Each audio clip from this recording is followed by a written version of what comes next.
ఆయన పుట్టుకలో కొన్ని క్యారెక్టర్ చాలా క్రియాశీలకంగా పోషించిన పాత్రలు మనకు కనబడతాయి. మొట్టమొదటి మనకు కనబడతారు. అర్ధాంతరంగా తన పెళ్ళి ఆగిపోయిన ఒక 17 ఏళ్ళ ఆడపిల్ల కనబడుతుంది. తన ప్రభు కొరకు తన లైఫ్ని రిస్క్లో పెట్టింది చూసారా? అలాంటి ఆడపిల్ల మళ్ళీ కావాలి. మీ పెళ్ళిళ్ళు ఆపేసుకోమని నా ఉద్దేశం కాదు. అంత కమిట్మెంట్, అంటే దేవుని కొరకు మీ క్యారెక్టర్ని, దేవుని కొరకు మీ బలాన్ని, దేవుని కొరకు మీ టాలెంట్ని, దేవుని కొరకు మీ నాలెడ్జ్ని దేవుని కొరకు పెట్టుబడి పెట్టే మళ్ళీ మరియమ్మ లాంటి వీర వనితలు కావాలి. నేను దేవుని కోసం చదువుతాను, నేను దేవుని కోసం ఉద్యోగం కొడతాను, నేను దేవుని కోసం ఘనంగా ఉంటాను, నేను క్రైస్తవ పెట్టి నేను ఘనమైన సాక్ష్యం కలిగి ఉంటాను, నేను దేవుని కొరకు జీవిస్తాను. కమిట్మెంట్ ఉన్న ఆడపిల్లలు కావాలి. ఇప్పుడు మరియమ్మలు కావాలి. మళ్ళీ చూస్తే ఇంత చక్కగా ఉన్న ఎవరండి ఈ పిల్లని, కానీ పలానోళ్ళ పిల్ల కాదండి, తక్కువ ఆన్సర్ చెప్పాలి. క్రిస్టియన్ అందుకు అలా ఉందని చెప్పాలి. క్రైస్తవురాలు అందుకు అలా ఉంటుందని చెప్పాలి. నీ కట్టు బొట్టు, నీ మాట, నీ వ్యవహారం, నీ నడక, ప్రతి దాంట్లో నువ్వు క్రీస్తుని స్పష్టంగా చూపించాలి. ఆ రోజు గర్భాన్ని మోసి ప్రపంచానికి చూపించింది మరియమ్మ. నీ బతుకులో చూపించు ప్రభు అయిన యేసుక్రీస్తు వారిని. వయసులో ఉన్న తల్లులకి. రెండవది, యోసేపు అనే అబ్బాయి ఉన్నాడు, కమిట్మెంట్ ఉన్న అబ్బాయి. తన మ్యారేజ్ ఒక్కసారిగా తన జీవితం ఎన్నో కళ్ళగా అన్నాడు. తన భార్యతో ఇలా ఉండాలి, అలా ఉండాలి, అలా ఉండాలని. ఒక్కసారి కళ్ళని ఆవిరి కళ్ళకు రివర్స్ జరుగుతుంది. ఇప్పుడు ఏం చేయాలి? నీ కళ్ళకు పూర్తి ఆపోజిట్. నిందలు, ఇబ్బందులు, సమస్యలు. క్రీస్తును రక్షించడానికి, క్రీస్తును కాపాడడానికి, నిందలు మోయడానికి ఒక యవనస్తుడు ముందుకు వచ్చేసాడు. క్రీస్తుని అలా కాపాడుకున్నాడు. ఆ గర్భంలో ఉన్నప్పుడు క్రీస్తుని అలా కాపాడుకున్నాడు. నీ చర్చ్, నీ కళ్ళ ముందు ఇంత చర్చ్ ఉంది. ఈ చర్చ్ కొరకు నీ వయసుని, నీ బలాన్ని, నీ అందాన్ని, నీ యొక్క సమయాన్ని ఈ చర్చ్ కొరకు నువ్వు ప్రొటెక్షన్గా వాడగలవా? క్రీస్తును ప్రకటించడానికి సమాజం, ఇదిగో నా యవనేచ్ఛల నుండి నేను దూరంగా జరిగి, నా కళల నుండి నేను దూరంగా జరిగి, నా కోరికల నుంచి నేను దూరంగా జరిగి, ఇదిగో నా దేవుని కొరకు, ఇదిగో నా దేవుని యొక్క సువార్తకి ప్రొటెక్షన్గా నేను నిలబడతానని ఒక యోసేపులా మళ్ళీ నువ్వు ఉండగలవా? ఇది రియల్ క్రిస్మస్. మరియమ్మను చూడు తన క్యారెక్టర్, యోసేపుని చూడు తన కమిట్మెంట్. ఇంకెవరున్నారు? మాసిపోయిన గడ్డాలు, మాసిపోయిన వస్త్రాలు, మాసిపోయిన బట్టలు వేసుకుని ఒక పూట తిని ఒక పూట తినక, గవర్నమెంట్ లెక్కల్లో లేనోళ్ళు, కనీసం ఎన్నికల్లో లేనోళ్ళు, ఏమాత్రం ఏ ఫంక్షన్కి సరిగ్గా పిలవబడని గొర్రెల కాపర్, సామాన్యులు, ఏమాత్రం ఎవరికి లెక్కలేనోళ్ళు, అలాంటి వారిని దేవుడు పిలుచుకుంటే రగిలి ఉజ్జీవంతో ఎగిరెగిరెళ్ళి సావుకి ఎదురు నిలబడి, ఆ రోజుల్లో దేవుడు పుట్టాడన్న కత్తి మీద దేవుడు పుట్టాడని చెప్పడం, ఆ రోజుల్లో దేవుడు మెస్సయ్య నజరేతులో మరియమ్మ గర్భాన్ని పుట్టాడు, ఆ నజరేతులుగా పేద కుటుంబంలో ఆ పల్లెటూరు అమ్మాయి గర్భాన్ని పుట్టాడని, దావీదు పట్టణమందు నేడు రక్షకుడు పుట్టాడు, దానికి మేమే సాక్షులమని అడ్వర్టైజ్మెంట్గా ఫైలెట్లుగా పరిగెట్టాను. నువ్వు వాళ్ళని ఇన్స్పైర్ చేసుకో. నేను చెప్పగలనా? నాకు అంత సీన్ ఉందా? ఇలాంటి దిగజారులు మాటలు మాడేసి నేను కూడా చెప్తాను. గొర్రెలు కాపరి, నేను కూడా ఎన్నికలో లేరు. మీరు అనుకుంటారు మనకేమాత్రం చదువు ఉందండి, మనకేమాత్రం ఉద్యోగం ఉందండి, మనకేమాత్రం టాలెంట్ ఉందండి, మనం ఎందుకండి, మనమేం చేయగలం, నిన్ను నువ్వు కొంగ తీసుకోకు. ఎందుకంటే ఎన్నిక లేని వారు, చేతగానాలు, నీచులైన వారు, లెక్కల్లో లేని పాత్రలే దేవుడికి కావాలి. ఎందుకంటే ఏ మనుష్యుడు దేవుని యొక్క అతిశయింపకుండానట్లు నత్తివారిని కూడా దేవుడు ఎంపిక చేసుకుని ఘనంగా వాడుకుంటాడు. నువ్వు రెడీయా? అడుగుతాను, నువ్వు రెడీయా? ఏం చేస్తారు? వాళ్ళు బయటికి వెళ్ళి ప్రభు కొరకు అడ్వర్టైజ్మెంట్ చేస్తారు. ఏమని? పలుకులోకి వేస్తారని చెప్పారా? ఏమని చెప్పారు? బయటికి వెళ్ళి దిక్కుమాల ఒక పానపారి అడ్వర్టైజ్మెంట్ కొరకు షారుఖ్ ఖాన్, సల్మాన్ ఖాన్, ఆ ఖాన్, ఈ ఖాన్, బొందకాన్లు అందరూ తయారవుతున్నాడు దిక్కుమాల పలుకుల్లో క్యాసర్ ఉందని చెప్పడానికి. నీకు అడ్వర్టైజ్మెంట్ క్రెయిన్ ఒక్కడి కోసం కాదు, నీ అడ్వర్టైజ్మెంట్ రకరకాల వాటి కొరకు కాదు. నీ అడ్వర్టైజ్మెంట్ ఎవరి కొరకు చెప్తున్నా? నీ రాయల్ ప్రీస్ట్ ఉన్నాడు, ఆయనే నీ రాజు అయిన యాజకుడు ఉన్నాడు, ఆయన కొరకు చెప్పు. ఎవరి కోసం చెప్తున్నారు అంటే నా రాజు కోసం చెప్తున్నారు. ఎవరి కోసం చెప్తున్నారా? నా ప్రభు అయిన యేసు కోసం చెప్తున్నారు. చెప్పు, వెళ్ళే. అంతంత రోజు కూలీలు చిన్న పనులు చేసుకుని గొర్రెలు కాసుకుంటున్న వాళ్ళే సమస్తం వదిలి ప్రభు కొరకు పరిగెడితే, రోజు కూలీ చేసుకున్న వాడి వెనకాల సరైన అకౌంట్స్లో డబ్బులు లేనివాడు దేవుడి కొరకు అంత సువార్త చేస్తే మొదటి శబ్దత్వం. నీకు అన్నీ ఉన్నాయి, చక్కగా సుఖంగా సాగుతున్నాయి, 3 పూట్ల చక్కగా తింటున్నావు. ఏ గంట అయినా ఆయన గురించి ఈ క్రిస్మస్ సీజన్లో ఒక్కడికి సువార్త చెప్పిన దాఖలాలు ఉన్నాయి. నీకు ఎన్నికలో లేనోళ్ళు, మాసిపోయిన గడ్డాలు వేసుకున్న వాళ్ళు సువార్త చెప్పారు. ఏది నీ కడుపులో మధ్య కూడా కదలట్లేదు, నువ్వు ఎక్కడ సువార్త చెప్తున్నావా? మొదటి క్రిస్మస్లో ఏం తీసుకుంటావంటే మరియమ్మని చూడు, యోసేపుని చూడు, గొర్రెలు కాపు. ఇంకెవరున్నారు? సుమయోన్ అని ఒక ప్రవక్త ఉంటాడు. నిజంగా ఆశ్చర్యంగా ఉంటుంది. ఆయన మాట చదువుతుంటే ఒకసారి చూడండి. లూకాసు సువార్త 2వ అధ్యాయం 25వ వచనం. లూకాసు సువార్త 2వ అధ్యాయం 25వ వచనం ఒకసారి చూడండి. లూకాసు సువార్త 2వ అధ్యాయం 25వ వచనం. యెరూషలేమునందు సిమియోను అనే ఒక ప్రవక్త ఉండెను. అతడు నీతిమంతుడు, భక్తిపరుడై ఉండి ఇశ్రాయేలు యొక్క ఆదరణ కొరకు కనిపెట్టువాడు. ఇశ్రాయేలు యొక్క ఆదరణ కొరకు కనిపెట్టువాడు. సీనియారిటీగా నడుతున్నాను. వయసు మళ్ళీ ఎవరైనా ఉంటే మీకు సవాల్ చేస్తున్నాను నేను. నీ ముందు ఇంత యువత పాడైపోతుంది, నీ ముందు ఇంత సమాజం పాడైపోతుంది, ఈదులో పాడైపోతుంది, నీ ఊర్లో పాడైపోతుంది, నీ గడ్డాలు మెరిసాయి, నీ మీసాలు మెరిసాయి, నీ తల మెరిసింది. ఇంతమంది మెరుస్తుంటే నీ ఊరు రక్షణ కొరకు ఏ రోజన్నా నీకు సేవ కుట్టినట్టుందా? ఆ వయసు అయిపోయిన పెద్ద ఆయన చూడు, ఎవరి కోసం బతుకుతున్నాడు? నా మనవడి కోసం, నా మనవరాల కోసం. ఎవరి కోసం బతుకుతాను అంటలేదండి ఆయన. ఎవరి కోసం బతుకుతున్నాడు చూడండి. ఇశ్రాయేలు ఆదరణ కొరకు కనిపెట్టువాడు. ఈ ఊరు ఎప్పుడు బాగుపడుతుందో, ఈ దేశం ఎప్పుడు బాగుపడుతుందో, ఈ దేశానికి రక్షణ భాగం ఎప్పుడు దొరుకుతుందా అని ఆ సీనియర్ అలా కనిపెడుతున్నాడంట. మిమ్మల్ని అడుగుతున్నాను నేను, మీ ప్రవక్తలు కాకపోయినా కనీసం మీ ఊరు బాగుపడాలని ఇలాంటి సుమియేల్ లాంటి ఆలోచన కలిగిన వ్యక్తులుగా మీరు పోషించగలరా? క్రియాశీలకంగా మీ పాత్రను పోషించగలరా? అందుకే చూడండి, ఇశ్రాయేలు ఆదరణ కొరకు కనిపెట్టువాడు పరిశుద్ధాత్మ అతని మీద ఉండెను. అతడు ప్రభు యొక్క క్రీస్తును చూడకమునుపు అతను మరణము పొందడని అతడు పరిశుద్ధాత్మ. అదండి తన లైఫ్ మీనింగ్. ఈ ఊపిరి ఇంకా ఎవరి కోసం కొట్టుకుంటుంది? ఈ గుండె ఇంకా ఎవరి కోసం కొట్టుకుంటుంది? ఈ శరీరం ఇంకా ఎవరి కోసం పనిచేస్తుంది? ఈ చేతులు ఎవరి కోసం పనిచేస్తున్నాయి? నీకు వయసు అయిపోయినా ఇంకా నడుస్తున్నా, కర్ర వేసుకుని ఎవరి కోసం నడుస్తున్నావంటే ఆయన అన్నాడట, ఆ మెసేజ్ ఎప్పుడు వస్తారో ఈ రెండు కలుతో ఆ మెసేజ్ని చూసి చివరికి ఒక మెసేజ్ చెప్పి, ఒక ప్రసంగం చెప్పి, ఆ ప్రభువుని చూసిన తర్వాత నా చేతులు తెచ్చుకొని నా దేవుడిని, శరీరంగా వచ్చిన దేవుడిని చేతులతో పట్టుకొని దేవుడికి ఒక ముద్దు పెట్టి, ఆ రోజు నేను చనిపోతే చాలండి, ఆ ఒక్క క్షణం కోసం నేను బతుకుతున్నా అన్నాడట. ఈ రెండు కళ్ళు ఎప్పుడైతే ఆయన చూస్తే ఆ రోజు నాకు చివరి రోజు అయితే చాలు, ఆ రోజు ఎప్పుడు వస్తుందో అని ఎదురు చూస్తానని బతికాడట.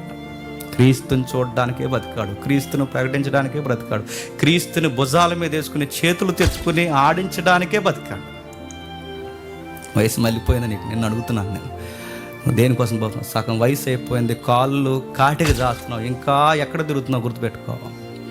దాచేద్దాం, పోగేద్దాం, పిల్లలు, పురుళ్ళు, ఉద్యోగాలు, సంపాదన, సంసారం చక్కబెట్టాం, దాసం, ఇచ్చాం, సారి, చెత్త, చెదారం, ఇక పాడి చివరికి గుర్తుపెట్టుకో. ఏం చేస్తుంది ఈ వయసు అంతా? సుమయాన్ని చూడు. ఏమున్నాయి మనకి? ఇంకేం కమిట్మెంట్లు ఏం లేవు సార్. ఊరు బాగుండాలి, దేశం బాగుండాలి, అందరూ బాగుండాలి, మెస్సయ్యను చూడాలి. ఈ చేతులతో చూసిన తర్వాత, ఈ కళ్ళుతో చూసిన తర్వాత, అదే నాకు చివరి రోజని ఆత్మదేవుడు నా గుండెల్లో స్థిరపరిచాడు. నా లైఫ్ నాకు అర్థమైపోయింది, ఆత్మ నాకు చెప్పేసింది అన్నాడట. అని చేతుందా? చనిపోయేలోపు అమ్మయ్య చాలు, చేయాల్సిన సువార్త అంతా చేశాను, ప్రకటించాల్సిన సువార్త అంతా ప్రకటించాను, మనసు నెమ్మదిగా ఉంది. డాక్టర్ గారు ఇదే లాస్ట్ రోజు అన్నా, నో ప్రాబ్లం అన్నంత నిండుదనం మనకు వస్తుందా? డాక్టర్ ఇలా పైనుంచి కిందకు చూసి ఒకడు వచ్చావా ఎవరన్నా వచ్చావా కానీ 2 మాసాలు అయిపోతే అక్కడే మనకి టక్కుమని భయమే హద్ది. ఐసీయూలో కొంచెం చేయబడి ఐసీయూలోనా అయిపోతామంతే. నిశ్చయత. సావుకి ఎలకం బోర్డు పెట్టిన వాళ్ళండి వీళ్ళందరూ. క్రీస్తుకు ముడిపెట్టి వారి జీవితం అనే కథలో ఎలకం బోర్డు పెట్టి చావురా, ఇంకా ఆయన చూస్తే చాలు ఈ జీవితానికి ధన్యమైపోయింది అన్నారట. ఇంకేమున్నది? 28వ వచనం. అంతటా ధర్మశాస్త్ర పద్ధతి చొప్పున ఆయన విషయమే జరిగించుట తల్లిదండ్రులు శిశువైన యేసును దేవాలయంలోకి తీసుకుని వచ్చినప్పుడు అతడు చేతులతో ఆయన ఎత్తుకొని దేవుణ్ణి స్తుతించుతూ, నాకు బలి అనిపిస్తుంది చదువుతున్నప్పుడు, దేవుణ్ణి మానవుడు ఎత్తుకోవడం ఏంటండి? విచిత్రంగా ఉంటుంది. దేవుణ్ణి మానవుడు ఎత్తుకోవడం ఏంటి? మానవుడు ముద్దు పెట్టడం ఏంటి? అందుకే Mary did you know song ఎంత బ్యూటిఫుల్గా ఉంటుందో, మీరు వీలైతే మన ప్రభు సంస్కారం జరుగుతున్నప్పుడు ఆ సాంగ్ ప్లే చేయండి. ఆ సాంగ్స్లో ఒక లైన్ ఉంటుంది, మేరీ మేరీ మేరీ నీకు విషయం చెప్పాలి, నువ్వు ముద్దాడుతున్నావు, సాక్షాత్ ఎవరిని ముద్దాడుతున్నావు తెలుసా? దేవుని ముఖాన్ని ముద్దాడుతున్నావు. మేరీ ముద్దాడింది, సుమియాన్ని ఎత్తుకున్నాడు. దేవుణ్ణి ఎత్తుకోవడం ఏంటంటే నేను అడుగుతున్నాను, ఎంత విచిత్రంగా ఉంటుంది. దేవుణ్ణి ఎత్తుకోవడం, దేవుని ముద్దు పెట్టడం, వాళ్ళ లైఫ్ ధన్యమైపోయింది అంతే. ఆవిడ అంటాడు, నాదా ఇప్పుడే నీ మాట చొప్పున సమాధానంతో నీ దాసుని పోనిచ్చుచున్నావు, అన్యజనులు నేను బయలుపరచుటకు ఎలుగుగాను, నీ ప్రజలైన ఇశ్రాయేలును మహిమగాను, నీవు సకల ప్రజల ఎదుట సిద్ధపరిచిన రక్షణను నేను కనులారా చూసి తిని. లైఫ్ ధన్యమైపోయింది తాస్తు అన్నాడట. ఆమేన్. నా జీవితానికి ఇంకేం అవసరం లేదు, చేతులు తెత్తుకున్నాను, ముద్దాడాను, చూశాను, చాలు, నా జీవితం మేలుకరంగా మారిపోయింది. ఇంకెవరున్నారు చెప్తున్నాడు చూడండి. ఇంకా కిందకి చెప్తున్నాడు, అన్న అని ఒక ప్రవర్తన ఉందట. ఎవరు? 36వ వచనంలో మరియు ఆసేరు గోత్రులైన సుమియేలు కుమార్తె అయిన అన్నా అని ఒక ప్రవర్తన ఉండేను.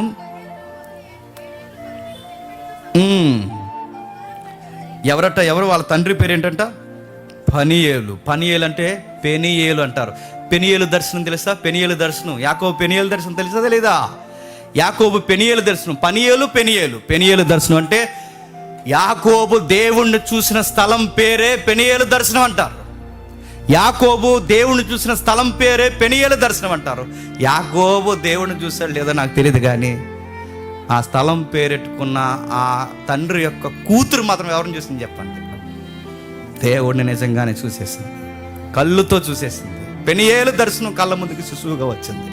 పెనియేలు దేవుడు శిశువుగా కళ్ళ ముందుకు వచ్చాడు. ఆ దేవుడిని చూసింది, కళ్ళతో చూసింది. తండ్రి పేరుకు సార్థకత చేసిన చక్కటి కుమార్తె చెప్పండి. తల్లి అన్న 7 ఏళ్ల క్రితం భర్త చనిపోయాడట. ఆ రోజే కమిట్మెంట్ పెట్టుకుందండి, ఇంకా మళ్ళీ మరొక పురుషుడు, మరొక సంసారం అని సేదారం ఇవన్నీ మనకు సెట్ అవ్వ. కానీ ఒక ప్రియుడు ఉన్నాడు, ఆయన వస్తాడు, ఆయన కొరకు ఎదురు చూస్తాను. నా ఆశ, నా నిరీక్షణ అన్నీ ఆయన కొరకే. ఇక నేను ఆయన కొరకు ఎదురు చూస్తున్నాను. నా ప్రియుడు ఒకరోజు శిశువుగా నా ముందుకు వస్తాడు, ఎప్పుడు వస్తాడా అని ఎదురు చూస్తుందట. ఆమె గురించి రాయబడుతుంది 84 సంవత్సరాలు ఎదురాలి ఉండి దేవాలయం విడుక 7 ఏళ్ళు వయసు భర్త చనిపోతే ఇంకా వయసులో ఉంది, ఎక్కడికి పడదట. చర్చే తన లైఫ్, చర్చి వాతావరణమే తన లైఫ్, చర్చిలో ఏదో ఒకటి చేయడమే తన జీవితం. ఉపవాసం, ప్రార్థన, రేయం బగల్లో సేవ. ఇంకేరే ముచ్చట ఏమి లేదమ్మా నీకని అడిగితే, ఏరే ముచ్చట ఇంకేమొద్దు సార్, నాకు ఇంకేమొద్దు, నా ముచ్చట ఒకటే, ఉపవాసము, ప్రార్థన, రేయం పగల్లో సేవ, చాలు.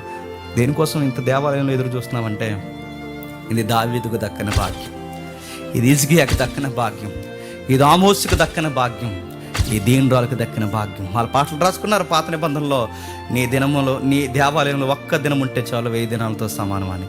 వాళ్ళకి దక్కని భాగ్యం. నా వయసు అంతా నేను ఎక్కడ గడిపాను తెలుసు? ఒక్క దినం కాదు, 84 సంవత్సరాలు, 85 సంవత్సరాలు దేవాలయంలో గడిపాను. దావీదు గడప దక్కని గొప్ప భాగ్యం దేవుడు నాకు ఇచ్చేసాడు. ఇన్ని పాత్రలు ఉన్నాయి మొదటి క్రిస్మస్ చుట్టూ, గుర్తుపెట్టుకోండి. కిందకి రాస్తాడు తన గురించి. ఆమె కూడా గడిలోని లోపలికి వచ్చి దేవుని కొరకు కొనియాడి యెరూషలేములో విమోచన కొరకు కనిపెడుచున్న వారు అందరితో ఆయన గురించి మాట్లాడుచుంది. ఏమని మాట్లాడుంటుందండి? వయసు అయిపోయిన ఆవిడ ఒక్కసారి లేచి నడవలేక నిలబడి కర్ర సాయం తీసుకుందో, ఆ గోడ సాయం తీసుకుందో, ఏ సాయం తీసుకుందో తెలియదు, కానీ దేవాలయం ఆవరణలోకి వచ్చి అందరూ చెప్తుంది, రే నేను ఏ మెస్సయ్య కోసం అయితే చెప్పాను, ఆయన వచ్చాడు రా దేవాలయంలోకి 8వ రోజు. చెప్పేసిందంట అందరికీ. మెస్సియా వచ్చేసాడు. ఎవరి కోసం అయితే చెప్తున్నాను, 2 సంవత్సరాలు వచ్చేసాడు మెస్సియా. యెరూషలేము విమోచన కొరకు కనిపెడుతున్నాను, ఇజ్రాయెల్ విమోచన కొరకు కనిపెడుతున్నామే. ఆ చెప్పిన మెస్సియా వచ్చేసాడని సువార్త చేసింది. మీరు ఎవరిని కదపండి, మొదటి క్రిస్మస్లో అందరూ ఏం చేశారు చెప్పండి? చెట్టు ఎట్టలేదు, స్టార్ ఎట్టలేదు చెప్పండి, క్యారిల్స్ పట్టలేదు. మొదటి క్రిస్మస్ వాళ్ళందరూ ఏం చేశారు చెప్పండి? మరియమ్మ సువార్త చేసింది, యోసేపు సువార్త చేశాడు, సుమియేను సువార్త చేశాడు, అన్నా సువార్త చేసింది, గొర్రెల కాపులు సువార్త చేయరు. ఈ రోజు క్రిస్మస్ చేసి సువార్త మానేసిన తరాలు తయారయ్యాయి మనకంతే. అందుకే ఈరోజు క్రిస్మస్లో ఏం లేదు తెలుసా? సువార్త లేదు. అసలు క్రిస్మస్లో ప్రధానంగా ఉండాల్సింది ఏంటో తెలుసా? సువార్త ఉండాలి. ఎంటర్టైన్మెంట్ ప్రోగ్రాంలు ఎక్కువైపోయినాయి ఇప్పుడు క్రిస్మస్లో. ఇప్పుడు చిన్నపిల్లల స్కిట్టు, పెద్ద పిల్లల స్కిట్టు, ఇంకా పెద్ద పిల్లల స్కిట్టు, ఇంకా సిగ్గులేని స్కిట్టు, ఇంకా స్కిట్ల మీద స్కిట్లు. ఎవరు కదిలిపోకుండా ఇంకా చివరికి ఒక పాట ఉంది, అందరూ ఒకసారిగా వచ్చే పాట అన్నారంటే అంతే. ఇంకెళ్ళరికి నిద్ర రాదు, అలా చూస్తారు. ఎవరి కదలకండి ఇంకో అరగంట వాకింగ్ చెప్తా ఉంటారా? సీట్ రాసి పంపిస్తారు మాకు. జేమ్స్ గారు త్వరగా ముగించారు, మాకు వెనకాల చాలా కార్యక్రమాలు ఉన్నాయి. కాక ముక్కడొక్క ఇంకా తినలేదు మేము ఆయన చెప్తారు. అందుకే నేను చెప్తున్నాను, మీరేం చెప్తారు? జేమ్స్ ఈ క్రిస్మస్కి ఏం మెసేజ్ చెప్తారంటే, ఒక అన్నాలో ఉండమని చెప్తాను, ఒక సుమియోన్లో ఉండమని చెప్తాను, మన ప్రియ సహోదరులు గొర్రెల కాపర్లో ఉండమని చెప్తాను, యోసేపులో ఉండమని చెప్తాను, మరియలో ఉండమని చెప్తాను. ఇంకెలా ఉండాలంటే, ఇదిగో భుజాల మీద ఆ రోజు గర్భాన్ని బట్టిన మోస్తారు, ఈరోజు మీరు ఎక్కడ మోస్తారో అంటే మా గుండెల్లో పెట్టుకుని మోస్తాం, మా భుజాల మీద పెట్టుకుని మోస్తాం, మా జీవితంలో పెట్టుకుని మోస్తాం, ఊరూరా తిరుగుతాం, సంవత్సరం అంతా తిరుగుతాం, ఆయన గురించి చెప్తాం. డిసెంబర్ లేదు, నవంబర్ లేదు, అక్టోబర్ లేదు, ప్రతి ప్రాంతంలో ఆయన గురించి చెప్పుకుంటూ తిరుగుతాం. చెప్పడానికే మేము పుట్టాం. మాకు everyday Christmas, every Sunday Christmas, ప్రతిరోజు క్రిస్మస్. మీకు డిసెంబర్లో క్రిస్మస్ ఏమో, మాకు ప్రతిరోజు చెప్పండి క్రిస్మస్. ఇది చేయమని చెప్తాను. అందుకే సువార్త ప్రకటించడంలో ఉన్న బ్యూటీ చెప్పండి కేంద్రంలో లేదు. అలా అర్థవంతంగా క్రిస్మస్ చేద్దాం, మన క్రీస్తుని వరకు అందరికీ ప్రకటిద్దాం.